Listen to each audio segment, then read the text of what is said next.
I'm Melly Still, and I'm the director of Cymbeline. Cymbeline is a tragicomic romance written by William Shakespeare in 1609. Well, the Princess Imogen marries Posthumus, her best friend, but he's not royal, so he's banished. The Queen wants Imogen to marry her stepson, Cloten, because he's the son of the Duke. The Duke is determined that Cloten, his only son, will become the king of Britain. When Posthumus is banished, he goes to Italy, to Rome, and he meets Iachimo, who takes exception to Posthumus's confidence in his wife and his wife's fidelity, his wife's beauty, and he wagers that he could easily get her into bed. And Iachimo travels to Britain and tries almost everything to get her into bed. He can't.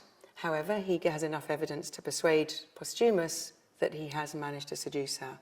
Posthumus is grief-stricken and enraged and swears he's going to kill Imogen. He orders his servant to kill Imogen. The servant refuses, and Pausania, the servant, persuades Imogen to dress up as a boy and go to Rome herself and find out what's going on with Posthumus. Meanwhile, Rome has declared war on Britain because Britain has refused to pay the taxes that Rome thinks that Britain owes. And the ambassador, having been sent packing and his diplomacy failed, goes to Rome to mobilise his troops who are all landing on the coast. Well, the Queen prepares her troops back in Britain.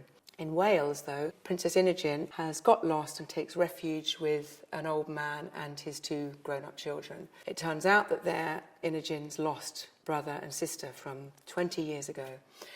And back in London, Cloten, the stepson who the Queen intended Imogen to marry, is desperate because Imogen has left. He's forced Pausania, the servant, to tell him where she is. He travels to Wales to look for Imogen, dressed up in Posthumus's clothes. He's going to chop off the head of Posthumus, then he's going to rape Imogen in front of Posthumus's dead body, and then force her back home again and force her to marry him. But once he gets there, the older sibling confronts Cloten and they fight and she decapitates him. Imogen, feeling very lovesick, tries to make herself feel better by taking a drug which apes death.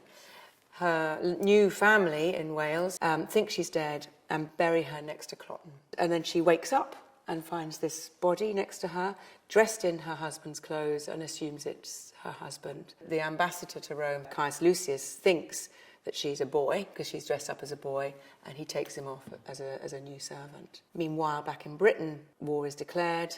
The Queen is in a state of complete collapse because Cloten is missing. Her husband is despairing because Cloten is missing. She's having to do everything herself for the first time.